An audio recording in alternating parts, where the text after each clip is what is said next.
Olá, hoje vamos falar um pouco sobre especiação. Esse vídeo foi realizado para a matéria de tópicos emergentes em genética e evolução, ministrada pelo professor Renan Pedra de Souza. Para começarmos, é necessário entender que o conceito de espécie não é algo fixado na literatura científica contemporânea, e é causa de debates acirrados há muito tempo. Essa dificuldade em conceitos está relacionada com o problema de delimitar uma espécie da outra. Mas houveram diversas tentativas para sanar essa controvérsia, que só resultaram na criação de mais definições para o termo. Mas, como marco geral, podemos dizer que espécie é uma unidade básica de medida utilizada em quase todos os campos da biologia. A nível de curiosidade, existem diversos conceitos utilizados pelos cientistas atuais para definir espécies, como o conceito biológico de espécies, que é o mais difundido em livros, textos e na sociedade. Entretanto, todos esses conceitos apresentam vantagens e desvantagens em seu uso. Outros exemplos são os conceitos fenético, filogenético e ecológico.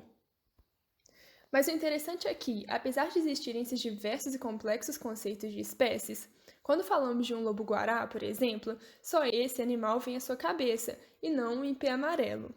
Entretanto, o problema está quando analisamos bem quando as espécies se separaram, ou seja, quando ocorreram as especiações. Para definirmos melhor, especiação é o processo que dá origem a novas espécies, que pode ocorrer de diversas maneiras. Mas como novas espécies podem surgir? Para responder essa pergunta, vamos pensar sobre a diversidade de características humanas. O ser humano é apenas uma espécie, e, mesmo assim, somos muito diferentes: altos, baixos, cabelos claros e escuros, olhos separados ou próximos e muito mais. Essas divergências morfológicas e genéticas são a forma por onde a especiação pode agir e estão presentes em todas as espécies. Da mesma maneira que essas diferenças genéticas existentes refletem diferenças fenotípicas dos indivíduos, em uma maior escala, muitas diferenças genéticas acumuladas podem dar origem a novas espécies. Mas nada da noite para o dia, é claro, é um processo demorado e complexo. Mas para simplificarmos, observe essa imagem que representa uma especiação. Basicamente, esse processo ocorre com uma espécie que, devido a diferentes causas, se diverge em duas linhagens diferentes que, ao longo do tempo, representado pelo SC1 até o SC9, vão acumulando diferentes mutações, até darem origem a duas espécies diferentes. Desse modo, dependendo da causa que gera essa divergência entre duas ou mais linhagens, existem diferentes tipos de especiação. A especiação alopátrica é causada por uma barreira geográfica que separa duas populações de uma espécie, o chamado isolamento geográfico.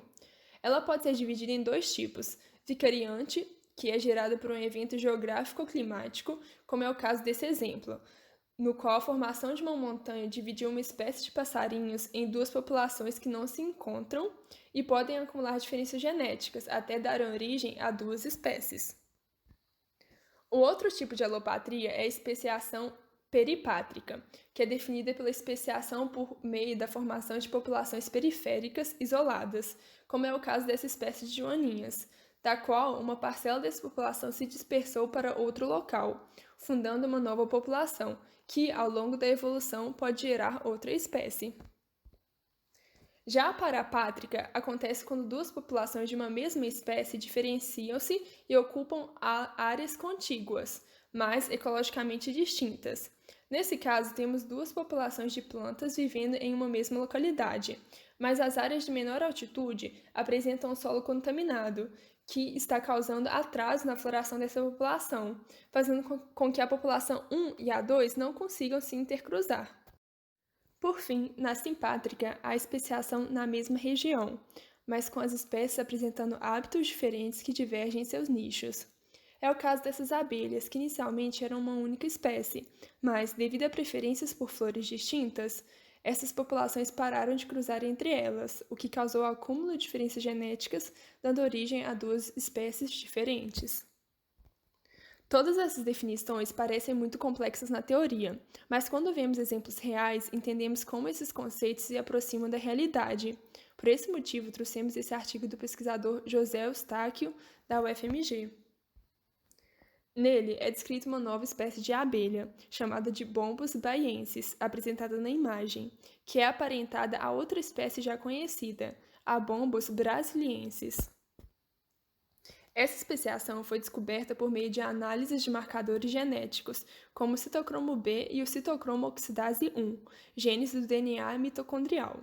Foi visto que alguns indivíduos considerados antes como bombos brasilienses divergiam dessa espécie por 38 passos mutacionais. Outro fato que comprova serem espécies diferentes é a reciprocidade monofilética de ambas espécies, comprovada por análises filogenéticas, sugerindo que tanto a bombos brasilienses quanto a bombos baienses fazem parte de linhagens evolutivas mutuamente independentes.